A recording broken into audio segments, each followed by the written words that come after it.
Hello everyone and welcome back to another video. Today I'm going to be reviewing the 100th Season 7 Episode 5 Welcome to Bardo. This episode is directed by Drew Lindo, who has already been involved with almost half of the episodes of this entire show, whether directly or indirectly. Now for this episode, just stick with me as it jumps between many perspectives and many times almost constantly. So I'm just going to cover them as chronologically as I possibly can.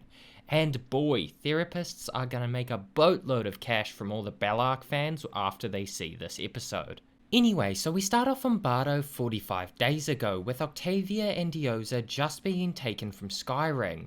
Dioza is taken off very quickly, but Octavia fights her way through Bardo, ending up in a simulated forest and being captured. We get a look at Neil McDonough's character though, who is playing Anders, which I mean, of course the dude is amazing as a bad guy.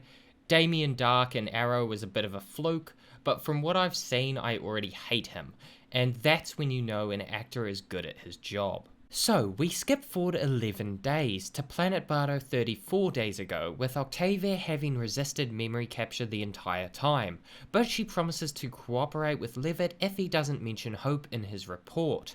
This brings us a few days forward to Hope coming through after Dev is killed, rescuing Octavia, sending her back to Gabriel seconds after she left, with the help of Levitt. Also, very important premise, using the term native Bardoians.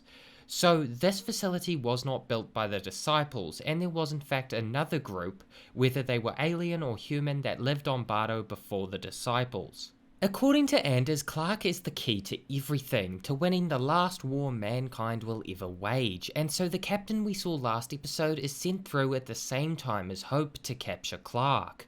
This brings Octavia back and to Bellamy being captured. So yay, Bellamy is back, and he's dead. Geez, that was tough. Are the Bellark fans okay? But in all seriousness, whether he is dead or he got blasted into the portal, I don't know. They are both possibilities. I do want to see him return, but since Bob Morley took a lot off this season, it lends me to believe that this may be the end of Bellamy. And I mean, it's almost poetic. He lived and died for his sister. This brings us to present day Planet Bardo, with Gabriel, Hope and Echo coming through the Anomaly. Also, it becomes clear to Gabriel that the stone delivered them from Earth, which means the Bardoians at some point must have visited Earth. Whether that was before or after Primefire at this point is unknown. At this point, Echo learns that Bellamy is dead, and I use that term lightly just in case, and of course Echo is not very happy. I do in some ways feel good about Bellamy's story stopping here. As I said, it is in a way poetic, but since we didn't see anything about Bellamy after the grenade was pulled, I mean, Bellamy's a soldier, I feel like he would have had time to pull himself backwards. Although, in this last season, I really want blood. I feel like this isn't a show where everybody should get the happy ending, and I do hope that Clark dies. I feel like her story needs a definitive end, and only death can provide that. Anyway, enough ramblings, now let's switch to Sanctum Prison.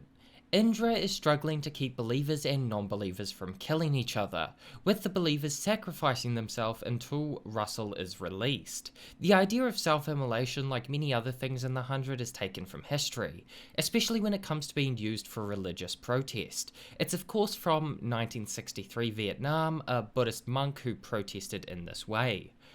Although Murphy and Amori are still recovering from radiation poisoning, Murphy is sent in to talk them down as Dan Prime.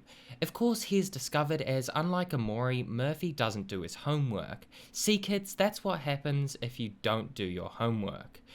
This is possibly my favourite scene in this episode, just the general rant from Murphy, but I also really liked the fact that everything was tied together in a neat timeline this episode, so it's a hard call for sure. Russell, Amori and Indra go in to save Murphy, and Indra, due to something Russell says, realizes who Russell actually is, the Dark Commander. She is obviously unable to kill him, but she has his mind drive removed so he cannot be resurrected if he is killed. Overall, this season now feels like it is in full swing. It's loading a lot of information into each episode, especially considering we're not even halfway through the season. I think if this is Bellamy's death, many will be disappointed, but I do think this is a good death for Bellamy, although the fact that the portal was open is awfully convenient. Also, the fact that there was a stone on Earth opens a lot of room for the prequel series. That hasn't been picked up yet, but will be set around the time that the Second Dawn cult was around, so I'm very optimistic that it will go forward. Anyway everyone, if you enjoyed the video, make sure to like and subscribe, and also check out my The 100 Season 7 playlist and my Snowpiercer playlist, if you're watching that of course. Have a good day, and I hope to see you in the future. Bye!